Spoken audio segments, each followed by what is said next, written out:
నమస్తే KCF news కి స్వాగతం। వార్తల్లోని ముఖ్యాంశాలు।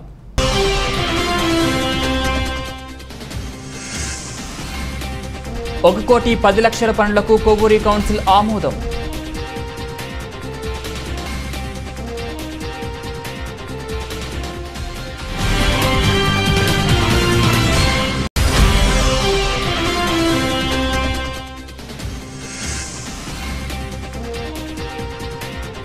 గోస్ప్రదేశ్వర స్వామికి ఘటాభిషేకం।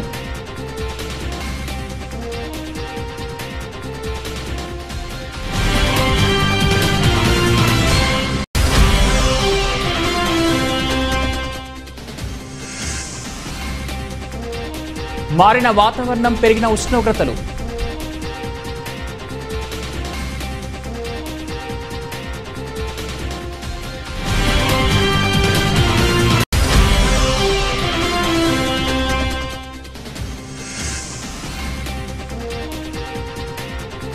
నిరంతర సేవలో విద్యుత్ సేవలు, ఏడీఏ అచ్యుతాచారి।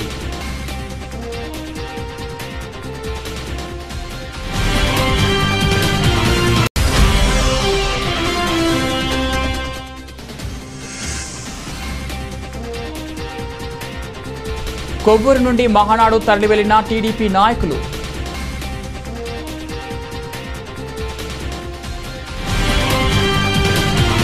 తూర్పుగోదావరి జిల్లా కొవ్వూరు సంస్కృత పాఠశాల ఆవరణలో ఉన్న శ్రీ లలితా పార్వతీ సమేత గోస్పదేశ్వర స్వామి వారికి శనివారం భక్తులు జలాలతో ఘటాభిషేకం నిర్వహించారు। ఆలయ పూజారులు ప్రత్యేక పూజలు నిర్వహించి కార్యక్రమాన్ని ప్రారంభించారు। ఈ రోజుకు స్వామివారి ఆలయాన్ని పునరుద్ధరణ చేసి 11 ఏళ్లు కావస్తున్న వార్షికోత్సవంలో భాగంగా ఆలయ ప్రాంగణంలో ఉన్న కోనేరు నుంచి జలాలను భక్తులు తీసుకు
ఈ రోజున మనం ఈ సంస్కృత పాఠశాల శివాలయంలో మేము చేస్తున్నటువంటి శ్రీ లలిత పార్వతీ సమేత గోస్పదేశ్వర స్వామి వారిని పునరుద్ధరణ చేసి దగ్గర 11 సంవత్సరాలు వస్తుంది। ఆ సందర్భంగా మనం ఈ రోజున స్వామివారికి శాస్త్ర ఘటాభిషేకం నిర్వహించుకోవడం జరిగింది మీ అందరి సహకారంలో। అలాగే రేపు ఉదయం 8 గంటల నుంచి 12 గంటల దాకా లక్ష బిల్వార్చన రుద్రహోమం జరుగుతాయి। సాయంత్రం 4:30 నుంచి 6:30 వరకు శాంతి కళ్యాణం జరుగుతుంది। అలాగే ఎల్లుండ ఉదయం 10:30కి పూర్ణావతి ప్రసాద వితరణ। ఇంతటి మాత్ర కార్యక్రమంలో భక్తులందరూ పాల్గొని ఎవరికి సహకారం వాళ్ళందరూ చేసినందుకు అందరికీ కృతజ్ఞతలు। అలాగే రేపు ఎల్లుండి కూడా వచ్చి ఈ కార్యక్రమంలో పాల్గొని దిగ్విజయం చేయవలసిందిగా ప్రార్థన। మరి ఈ కోనేరులో ఈ స్వామివారికి అభిషేకం చేసిన జలం స్వామివారి మానస సరోవరం ఇందులో నీళ్ళు తీసుకొచ్చి పోసాం, అందులో కలుపుతారు నీళ్ళు, అక్కడ స్నానాలు చేసి కూడా స్నానాలు చేయండి, జలుబుని కూడా జలుపుకోండి। అది అయిపోయి వరుసగా వస్తే ప్రసాదం అందజేయబడుతుంది। వాసుదేవ కొవ్వూరు పురపాలక సంఘ సాధారణ కౌన్సిల్ సమావేశం శనివారం చైర్పర్సన్ భావన రత్నకుమారి అధ్యక్షతన నిర్వహించారు. పట్టణంలోని వివిధ వార్డుల్లోని అభివృద్ధి పనులకు వేసవి దృష్ట్యా వార్డుల్లో పైప్ లైన్లు మరమ్మతులకు సుమారు 35.94 లక్షల పనులకు సభ ఆమోదం తెలిపింది. గత సమావేశంలో వాయిదా పడిన అంశాలకు సంబంధించిన 1,05,52,000 రూపాయల పనులకు సభ ఆమోదం తెలిపింది. సుమారు 4,000 కేజీల బ్లీచింగ్ కొనుగోలుకు 1.72 లక్షలను చెల్లించేందుకు సభ ఆమోదముద్ర వేసింది. ఈ సందర్భంగా చైర్పర్సన్ రత్నకుమారి మాట్లాడుతూ ఎటువంటి రాజకీయాలు లేకుండా పట్టణంలో అభివృద్ధి పనులు చేపడుతున్నామన్నారు. నిధుల లభ్యతను బట్టి ఆయా వార్డుల్లో పనులను చేపడుతున్నామన్నారు. మున్సిపాలిటీకి నిధుల కొరత ఉన్నందున ఈ నెల 24న కొవ్వూరు విచ్చేసిన గౌరవ ముఖ్యమంత్రి వైఎస్ జగన్మోహన్ రెడ్డిని నిధులను మంజూరు చేయాలని 40.65 లక్షల అంచనాలతో వినతి పత్రం అందజేసినట్లు సభ్యులకు తెలియజేశారు.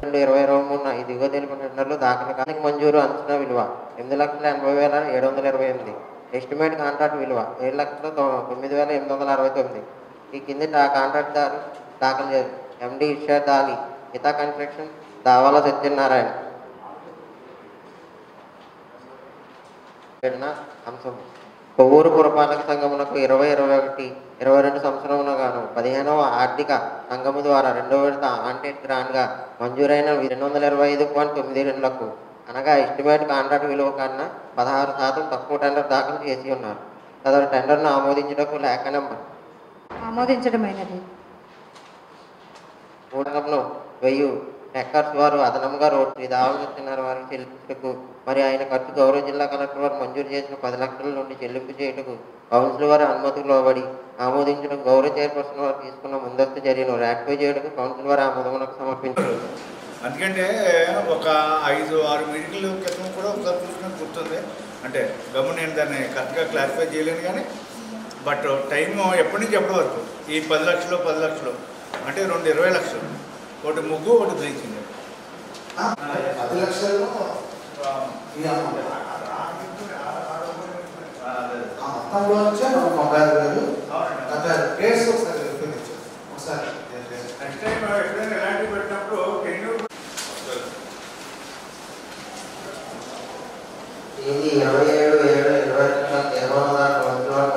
మామూలుగా ఫ్రీ కౌన్సిల్ మీటింగ్ పెట్టుకున్నప్పుడు నేను అడిగితే చెప్పారు ఒకటి వేసారు అంతే. అన్ని వాటిలో చూడండి 2-3 వేసి పెట్టారు, ఇది ఒకటే పెట్టారు. ఇది ఎప్పుడు పెడతానే ఉన్నారండి. ఇలాగా 2-3 సార్లు వచ్చింది కానీ పనులు జరుగుతులేదండి. మరి దేని గురించి ఆపుతున్నారో మరి ఏంటో తెలియట్లేదండి. ఒక డ్రైనేజీ 3 సంవత్సరాల తర్వాత డ్రైనేజీ ఒకటే దీంట్లో వచ్చిందండి. ఇది కూడా మళ్ళీ ఎన్ని సంవత్సరాలు చేస్తారో తెలియదండి. 15 రోజుల్లో నోటీస్ అనేది కలుగుతుంది. అది ఏ కాంట్రాక్టర్ అయినా సరే 15 రోజుల్లో మాకు వర్క్ ఆర్డర్ వచ్చిన తర్వాత పని స్టార్ట్ చేయకపోతే కనుక వెంటనే నోటీసులు జారీ చేయండి. అంతా రెడీ చేస్తున్నాను. పర్సన్ బట్టి కూడా అన్ని అయ్యారు. ఒకసారి మరి ఒకసారి యాక్చువల్గా జీవితంలో మైనస్ 12 లక్షలు ఇది కూడా అయిన తర్వాత అనుకోవాలండి అవుతుందని. నా 9th వార్డులో కలవారు రైట్ కలవారు ఉందని చెప్పి ఫస్ట్ మీటింగ్ నుంచి గొడవ చేస్తారు. అలాగే నా ఇంటి ఆనుకోవడం కూడా కలవారులు సరిగ్గా లేవని చెప్పి చెప్తాను. కనీసం పట్టించుకోవాలి. అంటే పొలిటికల్ పార్టీలు పాలకపక్షం అధికార పక్షం అని చెప్పి ఏమైనా డిస్క్రిమినేషన్ చూపిస్తున్నారా అని ఒకటి ఇంతవరకు అడగలేదు. ఇంకోటి కూడా చెప్తున్నాను, ఆ పని అవుతుంది ఖచ్చితంగా. నాకు ఆ ధైర్యం ఉంది. ఆ పని మీ అందరూ కూడా చూస్తారు అవుతుందన్న విషయాన్ని. కానీ నేను క్వశ్చన్ చేసేది ఏంటంటే మీరు అక్కడ అంత అసహ్యంగా ఉన్నా సరే కనీసం పట్టించుకోవడం లేదు. అలాగే మన గౌరవ సీఎం గారు ఒప్పుకుంటారు. నేను చాలా ఆనందపడ్డాను. ఎందుకంటే మన కొవ్వూరులో డ్రైనేజ్ వ్యవస్థ లేదు, రోడ్డు లేదు, ఏదీ లేదు. ఎప్పుడు చూసినా మైనస్లో ఉన్నాయి డబ్బులు అంటారు. కనీసం మనం కొవ్వూరు పట్టణానికి ఈ రోడ్డు మౌలిక వసతుల గురించి మనం డబ్బులు అడిగామా? ఎందుకు అడగలేకపోయాము? మా ముఖ్యమంత్రి గారు వచ్చారు, చైర్పర్సన్ గారు ఉన్నారు, కొవ్వూరులో గౌరవ మంత్రి గారు ఉన్నారు. అయితే వారు ఇచ్చిన వాటిని నేనేం కాదనట్ల. అంబేద్కర్ భవనం ఇచ్చారు, అలాగే బాబు కళ్యాణ మండపం ఇచ్చారు. వీటిలన్నింటినీ కూడా ఖచ్చితంగా 100% స్వాగతిస్తున్నాం. కానీ మౌలిక వసతులు మనం యాక్చువల్గా చెప్పాలి అంటే ఒక రాజకీయ దీని కింద జరుగుతుంది తప్ప ప్రజల కోసం పనిచేస్తున్నట్టు ఎక్కడ కూడా కనపడలేదు. చాలా ఇబ్బందిగా ఉంది. కాబట్టి నేను బాధపడుతూ మీకు ఈ విషయాన్ని విన్నవించుకుంటున్నాను. నా వార్డు సంగతి కూడా కొద్దిగా మీరు అందరూ కూడా దయ ఉంచి చూడాలి అని చెప్పేసి మేము చెప్తున్నాం. ఎందుకంటే మేము ప్రజల దగ్గరికి మళ్ళీ రేపు పొద్దున వెళ్ళాలి అంటే వాళ్ళు అడిగే సమాధానం మేము చెప్పాలి. చాలామంది నేను ఇంకొకటి కూడా చెప్తున్నాను, బాధపడచ్చు వాళ్ళు అందరూ కూడా చాలామంది యునానిమస్గా రావడంలో ప్రజల దగ్గరికి వెళ్తే ఎటువంటి బాధలు వస్తాయి, ప్రజలు రేపొద్దున ఏ ప్రశ్న వేస్తారో అన్న విషయం వాళ్ళకి అర్థం అవ్వట్లా. రేపొద్దున ఎలక్షన్ వచ్చిన తర్వాత తెలుస్తాయి ఈ యొక్క బాధలు. కాబట్టి అందరూ కూడా ఖచ్చితంగా నిలదీయాలి. ఖచ్చితంగా పనులు ఎందుకు అవ్వట్లేదు, మనం ఎందుకు నిధులు తేలేకపోతున్నాం అని చెప్పి అధికార పక్షం కౌన్సిలర్లు కూడా వారి యొక్క చైర్పర్సన్ ఉన్నారు. కొవ్వూరులో నిజంగా చెప్పాలంటే హోమ్ మినిస్టర్ గారు ఉన్నారు. అంటే ముఖ్యమంత్రి తర్వాత అంతటి అగ్రస్థానం ఉన్న పోర్ట్ఫోలియో కాబట్టి వారిని కూడా మనం వేడుకుందాం. అవసరం అంటే వేడుకొని కొవ్వూరికి మౌలిక వసతులు కల్పించడానికి మీరు ఏం కృషి చేస్తారో ఆ కృషి చేయండి అని చెప్పేసి అందరూ కూడా కౌన్సిలర్లు అందరూ అన్ని 23 వార్డులు కూడా వెళ్ళి అడుగుతాం ఖచ్చితంగా. కాబట్టి నేను దీన్ని బట్టి చూసి నెక్స్ట్ అయినా ఆ వార్డుని కనీసం చూడాలి అని చెప్పేసి నేను కోరుకున్నట్టుగా 5 వార్డులో వర్క్ అవ్వలేదన్నంత వరకు కూడా మేము ఏకీపిస్తుంది అంటే కానీ అధికార పార్టీకే అన్ని పనులు చేస్తారన్నది మాత్రం కొద్దిగా అవాస్తవం. దానికి నిదర్శనం ఏంటంటే ఇంద్రమ్మ కాలనీలో 45 లక్షలు, అంటే మా చైర్పర్సన్ గారు ఉదాహరించలేదు కానీ 45 లక్షల రూపాయలతో ఈ చివరి నుంచి ఎన్టీఆర్ పార్క్ దగ్గర ప్రాంగణం నుంచి ఆ పై వరకు 45 లక్షల రూపాయలతో చేసాం. అదైతే వైసీపీ వార్డు కాదు. అలాగే 23వ వార్డు ఉంది, అది కూడా తెలుగుదేశం వార్డే. అక్కడ కూడా సీసీ రోడ్ వేయడం, డ్రైనేజీలు వేయడం జరిగినాయి. అంటే మీకు వేయలేదన్న దానికి మాత్రం మేము ఏకీభవిస్తాం, కానీ పార్టీలు చూసి చేస్తలేదంటే మాత్రం మేము ఏకీభవించాం దాంట్లో. ఆ విషయాన్ని గుర్తుపెట్టుకోవాల్సిందిగా కోరుతున్నాం. అలాగే మా అధికార పార్టీ కౌన్సిలర్ల కన్నా కూడా మన ప్రతిపక్షం వాళ్ళకే ఎక్కువ జరుగుతున్నాయి. అది నేనే చాలాసార్లు ఉదాహరించాను. తెలుగుదేశం వాళ్ళకే బాగా జరుగుతున్నాయి, మా పార్టీ వాళ్ళకి జరగట్లేదు. అధికారం మాకుంది, హోమ్ మినిస్టర్ గారు ఉన్నారు, చైర్పర్సన్ గారు ఉన్నారు. నా వాటిలో కూడా చాలా వరకు జరగనివి కూడా ఉన్నాయి. అవి నేను చాలాసార్లు చెప్పడం జరిగింది. ఒక హ్యాండ్ బోర్డ్ గురించి ఇంచుమించు 2 సంవత్సరాలు పోరాటం చేశాను నేను. అలాంటిది మీరు చిన్న కల్వర్ట్ గురించి అంటున్నారు. నెక్స్ట్ కల్వర్ట్ తీసినప్పుడు కూడా అదైతే మా ఇంటి దగ్గర నుంచి వచ్చి రోడ్డు అది. అంటే యాక్చువల్గా దాన్ని ఎలా చెప్పాలంటే నేను అక్కడ మేము ఏదైనా వేదిక ఏర్పాటు చేయాల్సిన అక్కడ నుంచి ఎవరైనా నాయకులు మైక్ పెట్టుకుని మాట్లాడేసుకోవచ్చు, కింద సరిపోతుంది. అంటే అంత స్టేజ్ అంత హైట్ ఉంటుంది పిల్లలు అనడానికి కానీ రావడానికి కానీ. అప్పుడు మేము వర్క్ చేసినప్పుడే మేము చెప్పాం, అయినా చెప్పారు, నేను చెప్పాను. అది అంత హైట్లో ఎందుకు నిర్మించారో తెలియదు. అక్కడ చాలా హైట్ అనమాట. అంటే మనుషులు పడిపోతారు. చిన్నపిల్లలు ఎవరైనా సైకిల్ మీద వెళ్ళారంటే మాత్రం గ్యారంటీగా పడిపోతారు. నా ఎదురుకుంటానే 2-3 పిల్లలు పడిపోవడం జరిగింది అక్కడ. అంటే అది ఏదో ఒక స్టేజ్ నిర్మించినట్టు చేశారు కలవట్టు. నేను మొత్తం టౌన్ అంతా చూశాను కానీ ఎక్కడ కూడా అలా లేదు. అంటే అది ఏదైనా మనం వేదిక ఏర్పడడానికి చేశారా, లేకపోతే మన మీటింగ్లు ఏమైనా చేసుకోవడానికి చేశారా అన్నట్టు ఉంది అది. ఓకే, నేను చెప్పే విషయం ముందుగానే చెప్పాలి. కాకపోతే ఏంటంటే కౌన్సిల్ సభ్యులు చాలామంది రాలేదు, మధ్యలో వస్తే వారికి ఈ విషయం తెలియదనే ఉద్దేశంతో లాస్ట్లో చెప్తా ఉన్నాను. అదేంటంటే గౌరవ సభ్యులు క్వశ్చన్ చేశారు, 9వ వార్డు పట్టించుకోవట్లేదండి, ఇది రాజకీయంగా నేను చూస్తున్నాను అని ఆయన బాధపడుతూ చెప్పిన విషయాన్ని నేను చెప్తున్నాను. ఏంటంటే రాజకీయంగా అయితే మేము ఏది కూడా చూడట్లేదండి. పార్టీ ఏదైనా కూడా మనకి ప్రజల అభివృద్ధి ముఖ్యం.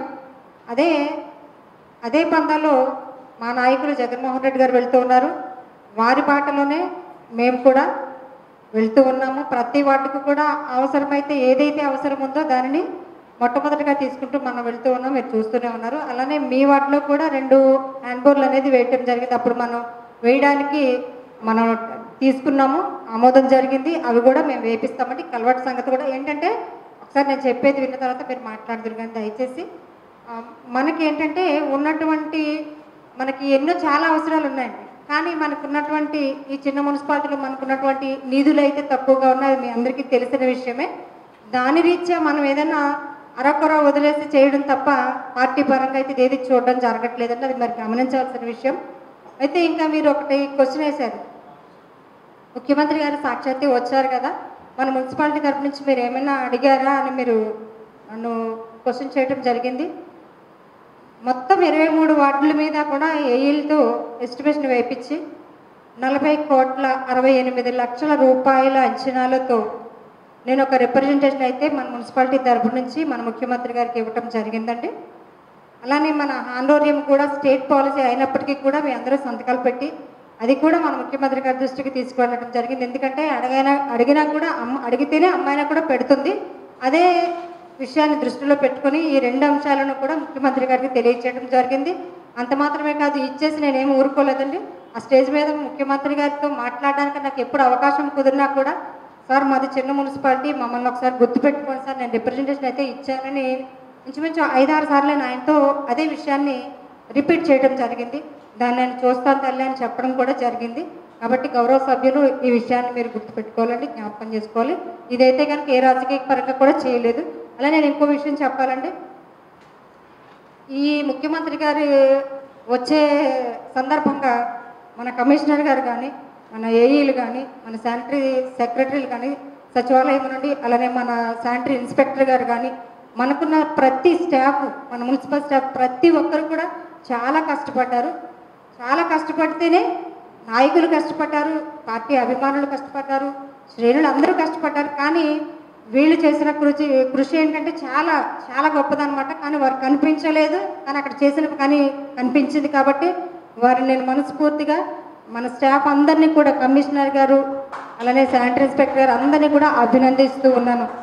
వారికి నా శుభాభినందనలు తెలియజేసిన, మాకు ఇంతగా సహకరించినటువంటి నా స్టాఫ్ అందరికీ కూడా నేను హృదయపూర్వకంగా అభినందనలు తెలియజేస్తూ ఉన్నానండి. Thank you. అందరూ కూడా సమానమే, ఏ వార్డైనా చేయవలసిన బాధ్యత మాకుంది. కాబట్టి కాకపోతే మనకున్న నిధులను బట్టి మేము చేస్తూ ఉన్నాము. ప్రతి వరకు ఇలా చేసామంటే ఆ వార్డులో ఇది చేసామని చెప్పుకుంటూ వెళ్తే చాలా అవుతుంది.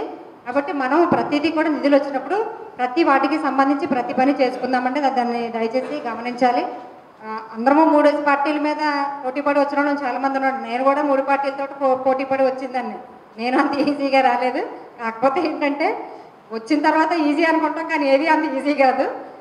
కాబట్టి దయచేసి సభ్యులు ఎవరు కూడా వేరే వేరే అపోహలకి పోవద్దండి. ఎందుకంటే ప్రతిదీ కూడా అందరం ఒకటే, ఒక కుటుంబ సభ్యులంగా ఉన్నామంటే నిజంగా మనం కుటుంబంలో ఎవరైనా మన చుట్టాలు వచ్చారంటే మనం ముందు చుట్టాల పిల్లల్ని చూసుకున్న తర్వాత మన పిల్లల్ని చూసుకోవడం మనకి పరిపాటి. అలాగే ఇప్పుడు కూడా మనము మన పార్టీలో ఉన్న మనమే చేసుకుంటే బాగోదు, అన్ని పార్టీలను సమానంగా చూడాలనే ఉద్దేశంతో మనం వెళ్తున్నాం. అది మాత్రం సభ్యులందరూ కూడా గుర్తుంచుకోవాలి. Thank you. ఈ రోజున సాధారణ సమావేశం జరపడం జరిగింది. దీంట్లో 32 అంశాలు మేము తీసుకురావడం జరిగింది. మేము 32 అంశాలు కూడా ప్రతిదీ కూడా ఆమోదించడం జరిగింది. ఇది ప్రజలకు మేలు చేసే విధంగా మన జగనన్న గారి ప్రభుత్వం ప్రతి విషయాన్ని కూడా కూలంకషంగా పరిశీలించి అన్నీ కూడా ప్రజలకు మేలు చేసే విధంగా చేయాలనే ఉద్దేశంతో ఈ అంశాలన్నీ కూడా ఆమోదించడం జరిగింది. ఈ 32 అంశాలు కూడా ప్రతిదీ కూడా ఆమోదించాము. దీన్ని టెండర్ల దశలో ఉన్న వాటిని, టెండర్లు అయిపోయిన వాటిని, ఆర్డర్స్ వచ్చిన వాటిని కూడా పనిచేయడానికి మేము ఏఈలని త్వరపెట్టి మేము పనిచేయించడానికి సిద్ధంగా ఉన్నామని తెలియజేస్తున్నాం. Thank you. తూర్పుగోదావరి జిల్లా కొవ్వూరు ABN&PR డిగ్రీ కళాశాలలో ప్రముఖ బహుళ జాతీయ కెమికల్ కంపెనీ లారస్ ల్యాబ్స్ వారు ఈ నెల 29, 30 2 రోజుల పాటు జాబ్ మేళా నిర్వహిస్తున్నారు. MSc ఆర్గానిక్ మరియు analytical, M.Pharmacy, B.Pharmacy, diploma mechanical and electrical చదివి 2022-2023 సంవత్సరంలో ఉత్తీర్ణత సాధించిన మరియు BSc కెమిస్ట్రీ చదివి 2021, 2022, 2023 సంవత్సరంలో ఉత్తీర్ణత సాధించిన వారికి మౌఖిక పరీక్షలు జరిపి అర్హులైన వారికి ఉద్యోగ అవకాశాలు కల్పించనున్నారు. కళాశాలలో 29న ఉదయం 10 గంటల నుంచి నిర్వహిస్తారు. అభ్యర్థుల అర్హతను బట్టి QC, QA, AR&D, manufacturing, formulation తదితర విభాగాల్లో ఉద్యోగాలు కల్పించడం జరుగును. అభ్యర్థులు తమ రెజ్యూమ్, 2 పాస్పోర్ట్ సైజ్ ఫోటోస్ మరియు అన్ని విద్యార్హత కలిగిన సర్టిఫికేట్ జిరాక్స్లతో ఇంటర్వ్యూకు హాజరు కావాలని, అర్హులైన విద్యార్థులు ఈ అవకాశాన్ని అందిపుచ్చుకోవాలని కళాశాల ప్రిన్సిపాల్ నందిగం వెంకట సుబ్బారావు అన్నారు. గత 2 రోజులుగా వాతావరణం కొంత చల్లగా ఉన్నా వాతావరణంలో వచ్చిన ఒక్కసారిగా ఉష్ణోగ్రతలు పెరగడంతో ప్రజలు ఇబ్బందులు పడ్డారు. ఎండ తీవ్రత పెరిగి ఉక్కపోత, వేడి గాలులతో వాతావరణం మారడంతో ప్రజలు ఇళ్లకే పరిమితమయ్యారు. ఎండ తీవ్రతను తట్టుకునేందుకు కొవ్వూరు పట్టణంలో పలువురు శీతల పానీయాలు, జ్యూస్ సెంటర్ వద్దకు పరుగులు తీశారు. వేసవి తాపాన్ని తట్టుకునేందుకు పలువురు తాటి ముంజలు కొనుగోలు చేసి ఇళ్లకు తీసుకెళ్లడం కనిపించింది. శనివారం మధ్యాహ్నం 41 సెంటీగ్రేడ్ ఉష్ణోగ్రతలు నమోదు కావడంతో రోడ్లు జనసంచారం లేక బోసిపోయాయి.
పర్లేదు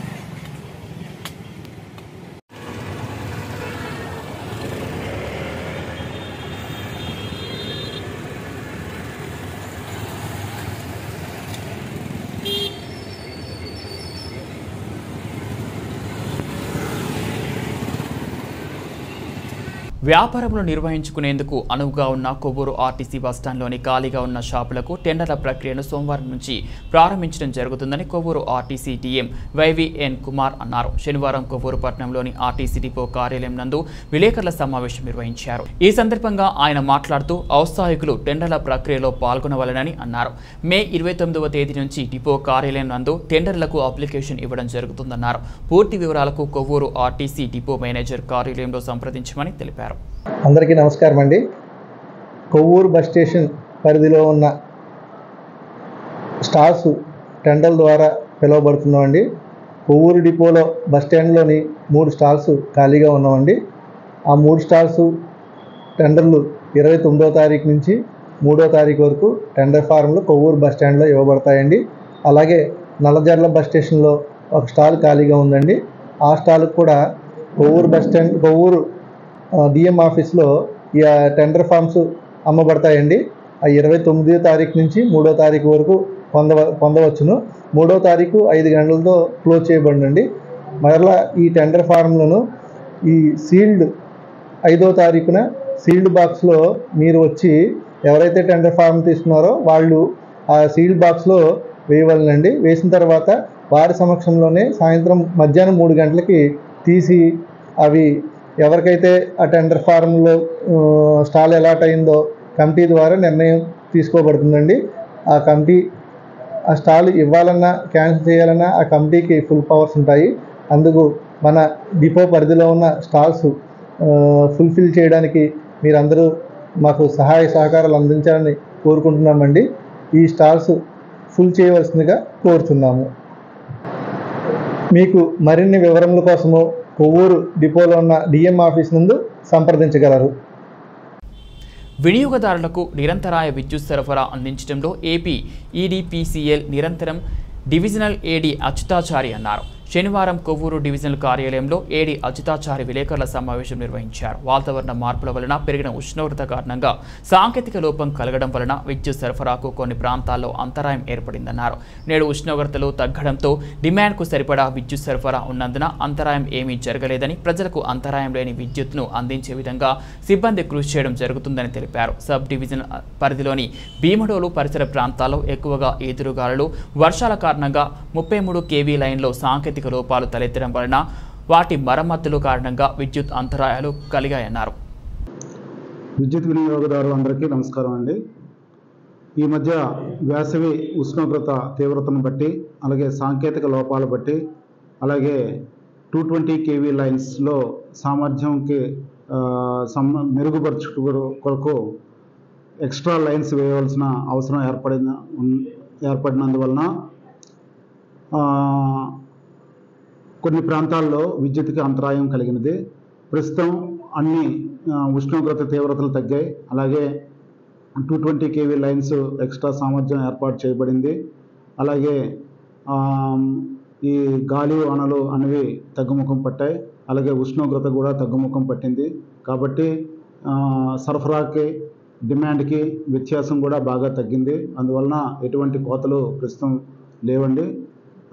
ఇప్పుడు ఎక్కడైనా మీకు విద్యుత్ సమస్య తలెత్తితే 1912కి మీరు ఫోన్ చేసి చెప్పినట్లయితే మా యొక్క సిబ్బంది వచ్చి తక్షణమే మీకు కంప్లైంట్ అటెండ్ అయ్యి నిరంతరంగా కరెంటు వచ్చేటట్టు ఏర్పాటు చేస్తారు. సో ఈ ఫ్లో రావట్లేదు. విద్యుత్ వినియోగదారులకు నమస్కారం అండి. ఈ మధ్య వేసవి ఉష్ణోగ్రత తీవ్రత వలన ఈ సడన్ గాలులు, వర్షాల వలన విద్యుత్ అంతరాయాలు ఏర్పడ్డాయి. అలాగే బుండి, భీమవరం, పాలకోడేరు, కాళ్ళ, ఆకివీడి మండలాల్లో ఆక్వా రైతులకి కొంత విద్యుత్ అంతరాయం ఏర్పడింది.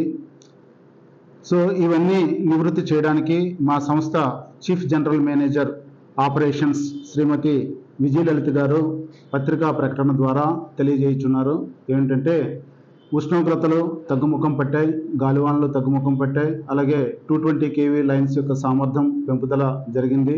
వీటన్నిటి వలన అలాగే డిమాండ్ మరియు సరఫరా వ్యత్యాసం తగ్గడం వలన ఇప్పుడు సంస్థలో అలాగే మా ఏలూరు జిల్లాకు సంబంధించి కానీ నిడదవోలు డివిజన్కి సంబంధించిన కానీ ఎటువంటి విద్యుత్ కోతలు అమలు చేయట్లేదు. నిరంతరంగా 24 గంటలు కరెంటు ఇవ్వటానికి సంస్థలో అందరు ఇంజనీర్లు ప్రయత్నం చేస్తున్నారు.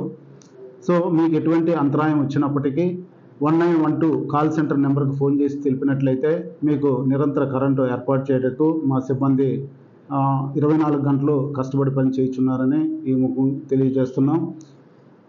ఈ పత్రికా ప్రకటన శ్రీమతి విజయలలిత గారు చీఫ్ జనరల్ మేనేజర్ విశాఖపట్నం వారి ఆదేశాల మేరకు అలాగే రాష్ట్రంలో తెలుగుదేశం పార్టీ అధికారంలోకి వచ్చి నారా చంద్రబాబు నాయుడు ముఖ్యమంత్రి కావాలని ప్రజలు ఆకాంక్షిస్తున్నారని తూర్పుగోదావరి జిల్లా తెలుగుదేశం పార్టీ కార్యనిర్వహణ కార్యదర్శి బూరుగుపల్లి రాఘవులు అన్నారు. రాజమహేంద్రవరంలో జరుగు తెలుగుదేశం పార్టీ వ్యవస్థాపకులు నందమూరి తారక రామారావు శత జయంతి ఉత్సవాలు మహానాడు కార్యక్రమంకు కొవ్వూరు నియోజకవర్గం తెలుగుదేశం పార్టీ నాయకులు తరలి వెళ్లారు. ఈ సందర్భంగా రాఘవులు మాట్లాడుతూ తూర్పుగోదావరి జిల్లా తెలుగుదేశం పార్టీ అధ్యక్షులు కెఎస్ జవహర్ నాయకత్వంలో కొవ్వూరు నియోజకవర్గం నుండి తెలుగుదేశం పార్టీ నాయకులు మహానాడు కార్యక్రమానికి వేలాదిగా తరలి వెళ్తున్నారని అన్నారు.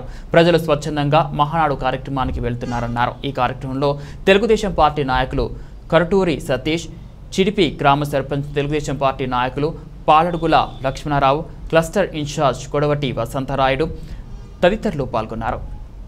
తెలుగుదేశం పార్టీ వ్యవస్థాపక అధ్యక్షులు గౌరవనీయులు స్వర్గీయు నందమూరి తారక రామారావు గారి శత జయంతి ఉత్సవాల సందర్భంగా రాయమండ్రిలో ఏర్పాటు చేసినటువంటి మహానాడుకి కొవ్వూరు నుండి పెద్ద ఎత్తున కార్యకర్తలను తరలి వెళ్ళడం జరుగుతూ ఉంది.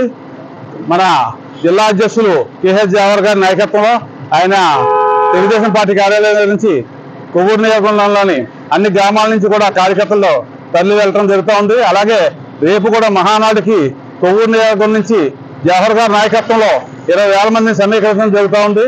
ప్రతి గ్రామం నుంచి కూడా ఎంతో పెద్ద ఎత్తున ఉత్సాహంగా రావడానికి కార్యకర్తలందరూ కూడా సిద్ధంగా ఉన్నారు, నాయకులందరూ కూడా సిద్ధంగా ఉన్నారు. ప్రజలు కూడా ఇవాళ తెలుగుదేశం పార్టీ రావాలని, అధికారంలోకి రావాలని, చంద్రబాబు నాయుడు గారు మళ్ళీ ముఖ్యమంత్రిగా చూడాలని, ఈ రాష్ట్రం బాగుపడాలని చెప్పి ప్రజలందరూ కోరుకుంటా ఉన్నారు. మేము గ్రామాల్లో పర్యటించి అందరినీ సమీకరణ చేస్తున్నప్పుడు చెప్తా ఉన్నారు, మీకు కాదు పార్టీ మాకు అవసరం అని చెప్పి ప్రజలందరూ కూడా పెద్ద ఎత్తున ముక్తకంఠంగా చెప్తా ఉన్నారు. కాబట్టి రేపు మహానాడు కూడా దిగ్విజయంగా విజయవంతం అవుతుందని ఈ సందర్భంగా తెలియజేసుకుంటా ఉన్నాను. ఎన్టీఆర్ శత జయంతి ఉత్సవాల్లో భాగంగా తూర్పుగోదావరి జిల్లా కడియం మండలం వేమగిరిలో టీడీపీ నిర్వహిస్తున్న మహానాడు శనివారం ప్రారంభమైంది. టీడీపీ జాతీయ అధ్యక్షుడు నారా చంద్రబాబు నాయుడు, పార్టీ రాష్ట్ర అధ్యక్షుడు అచ్చెన్నాయుడుతో పాటు పలువురు పార్టీ ముఖ్య నాయకులు కార్యకర్తలను ఉద్దేశించి మాట్లాడారు. ఈ సందర్భంగా జాతీయ అధ్యక్షుడు చంద్రబాబుకు పార్టీ నాయకులు ఘనస్వాగతం పలికారు. ఒకే మాట అడిగారు, జై జగనను నిన్ను చంపం వదిలిపెడతామంటే ఏమైనా పర్వాలేదని జై తెలుగుదేశం అని ప్రాణాలు వదిలేసిన వ్యక్తి చంద్రయ్య. అందుకే ఆయన పాడి మోసా నేను. ఆ కార్యకర్త ఒక ఆదర్శం. అందుకే నేను అంటున్నాను, మీరు చేసిన త్యాగాలు నా జీవితంలో ఎప్పుడూ మర్చిపోలేను. ఒకటే మీకు హామీ ఇస్తున్నా, కుటుంబ పెద్దగా నేను మీకు అండగా ఉంటా, తోడుగా ఉంటా, మిమ్మల్ని పైకి తీసుకొస్తా. ఏ కష్టమన్నా చంద్రన్న మీకు అండగా ఉంటాడని మరొక్కసారి మీ అందరికీ విజ్ఞప్తి చేస్తున్నా. ఇప్పుడే కాదు, రేపు అధికారం వచ్చినా ప్రతిపక్షంలో ఉన్నా నా కార్యకర్తల సంక్షేమం, నా కార్యకర్తల అభివృద్ధి నాకు చాలా ప్రధానంగా తీసుకెళ్తానని మరొక్కసారి నా కుటుంబ సభ్యులకు తెలియజేస్తున్నా. ఏ పార్టీకైనా కార్యకర్తలు లేకపోతే పార్టీ లేదు. అదే సమయంలో ప్రజలకు సేవ జరగాలన్నా, మంచి జరగాలన్నా ప్రజలకు ప్రభుత్వానికి వారధిగా పనిచేసేది ఈ కార్యకర్తలే పనిచేస్తారు. అలాంటి నా కుటుంబ సభ్యుల్ని అభినందిస్తూ మీ అందరి త్యాగాలకి సెల్యూట్ చేస్తున్నాను తమ్ముళ్ళు. శిరస్సు వంచి మీకు పాదాభివందనం చేస్తున్నాను.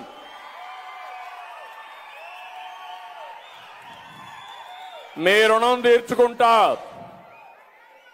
భవిష్యత్తులో అన్ని విధాలా మిమ్మల్ని ఆదుకునే బాధ్యత నాది నాది నాది అని మరొక్కసారి ఈ మహానాడు సాక్షిగా ఎన్టీ రామారావు శత జయంతి ఉత్సవాల్లో అనౌన్స్ చేస్తున్నానని చెప్పి కూడా నేను మీకు తెలియజేస్తున్నా.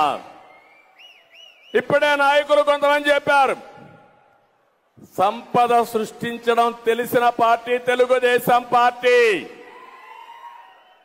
సంపద పేదవాళ్లకు పంచడం తెలిసిన పార్టీ తెలుగుదేశం పార్టీ.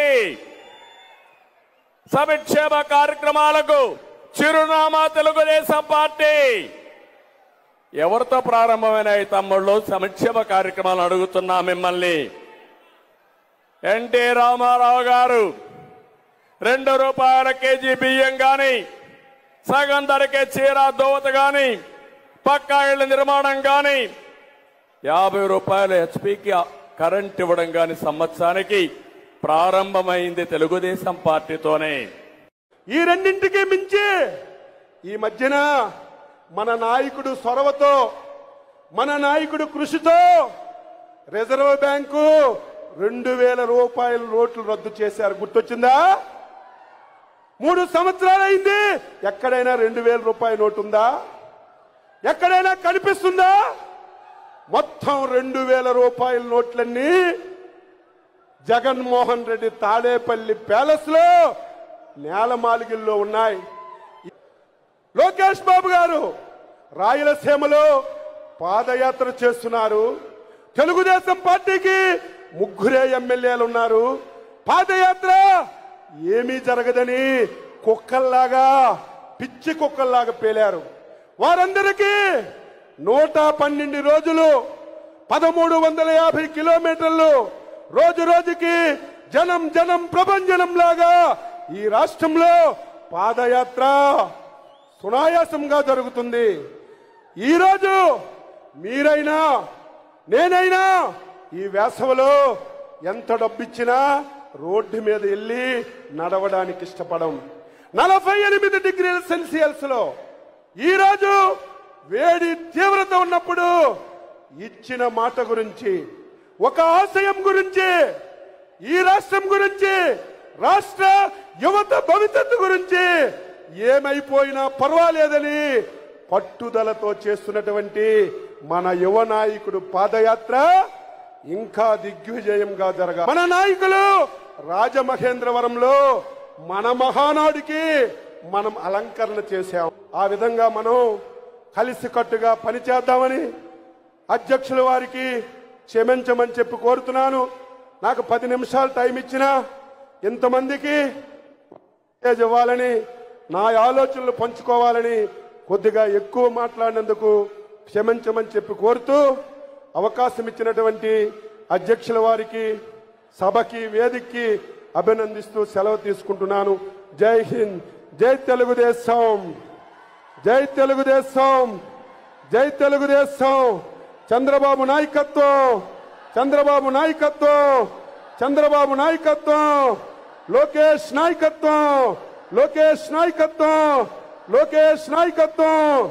సైకో పోవాలి, సైకో పోవాలి, సైకో పోవాలి. జై హింద్. తిరిగి వార్తలు రేపు ఉదయం 8:30 ప్రసారమవుతాయి.